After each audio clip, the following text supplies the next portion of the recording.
We're going to talk a little bit today, I guess, about this decision that you made last week. Okay. Uh, So now that you turned 49, what does this look like? And tell me what's happening. What's the plan? Probably losing my mind a little bit, but I'm going to be 50 in less than a year. And it kind of, you wake up at 49, you're like, wow, like I have 1 year left of this decade. And I remember everybody saying, each decade gets better. And it's true. And I think, how do I finish out this decade strong? And I wanted to really look at the things I've done over this decade and how do I like cap it all off. And to me, like I've been really into health and fitness over the past couple of years. So I decided I wanted to compete in a bodybuilding show. And I'm looking probably sometime in like late spring is what it was kind of my time frame in my head. And obviously a novice show. I don't know. I'll be in the over 45 class. So it'll be just an interesting journey. I want to document and just see what I can push my body to. You competed in your early 20s, which now is almost 30 years Ugh, ago. yeah. What's this like deciding to go back to the stage after this long gap? It's interesting because like I forget that sometimes I forget that I competed then because it was so different. Like fitness was so different. Just the science behind it was so different. Like back then it was just you lifted heavy weights, you ate chicken and rice 6 times a day. Like that was it. And I just did that for 12 weeks and I got in good shape, but I feel like, the shape I can get in today is way better than it was back then, just because the science and the things I know and just the more in tune I am with my body and, being able to actually like work with someone that understands me has been a true help as well. You've been with this coach now for 2.5 years. Yeah. Tell me a little bit more about the relationship and how that factors into this decision you've made. I mean, that's a big part of it because I started working with him kind of at the end of 23 is kind of when I just had it with myself. I said, I'm done. Like I was working out, but I wasn't in anywhere good shape. I felt I just like I knew how to do it. I mean, I competed in the past. I worked as a personal trainer before law school, and it was I needed to find someone that could help me. And I saw this guy online, and he worked with a lot of executives. So I just reached out, and we had like a great first conversation. And he kind of understood what I was doing, understood what I wanted to do, and kind of where I was in my life and what he needed to do with me. And then over the past 2.5 years, I mean, he probably understands my body better than I do. Like he can look at my pictures week to week and make like one little adjustment in my diet or one little adjustment in my training, and it'll look completely different the next week. And my weight may stay the same, but just the way my body changes week over week. And it's, I trust him completely because he's very open. He'll tell me what's lacking. Like he told me, like when I talked about competing, he said, we need to bring your legs up.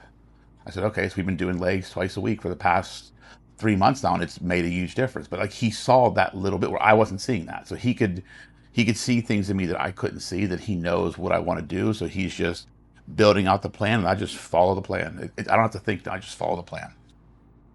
So speaking of your coach, well, and your body and Yeah. making that tweak to your legs, what does your body look like right now compared to where you think it's going to have to be for the show? It's going to have to be a lot different. So I have it right now, probably between on a week to week basis, probably like 213 to 218. I kind of go up and down because I'm kind of like in a maintenance phase right now, but I have brought my legs up a bit. My body fat's usually around like 11.5%. So I think to be show ready, I'd probably need to be around 205 and probably, sub 9% body fat. Because I would compete probably in like the classic physique, which is not like you have to be that super grainy bodybuilder. It's more of like the physiques from the 90s. That's how they judge it. So it's more aesthetic looking, not like, sub 6% body fat where you can see every line. So I'm hoping that I can get my body to that. But there's a lot of work to do. Like I have to bring my legs up. I think I have to bring my shoulders up a little bit because I've been milking this injury for, almost a year and a half now. So it's affected the weight I could lift. But yeah, there's a lot of work to do. That's all I can say.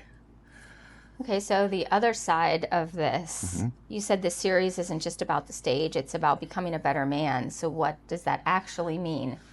Yeah.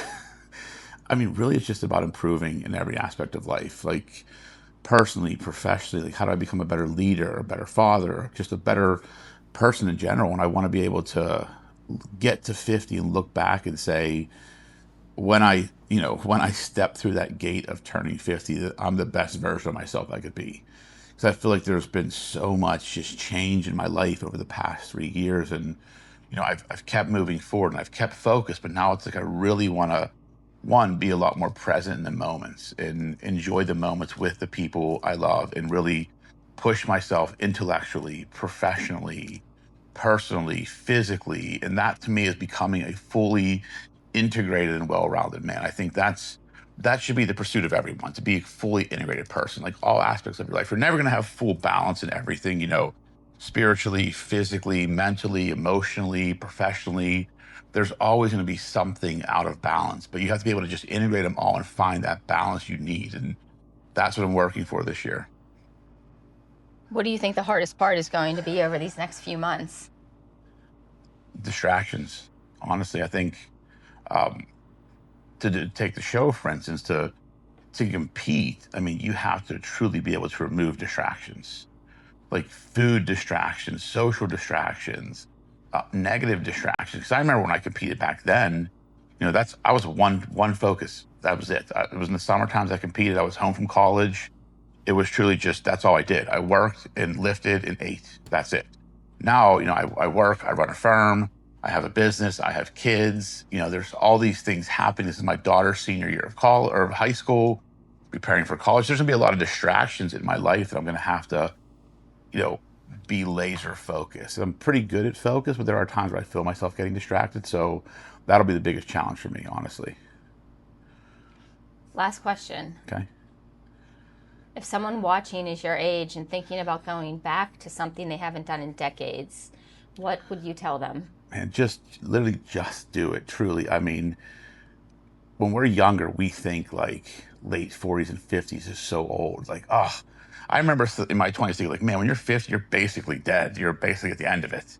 Now it's like, I feel like I'm just getting started. And I think if you get to that point in life where you're like, I want to do something I haven't done in years, just do it. What's the worst that can happen? It doesn't work out. And you're in the same spot you're in before you started. So we only live life once. We get one body, we get one brain, we get one life.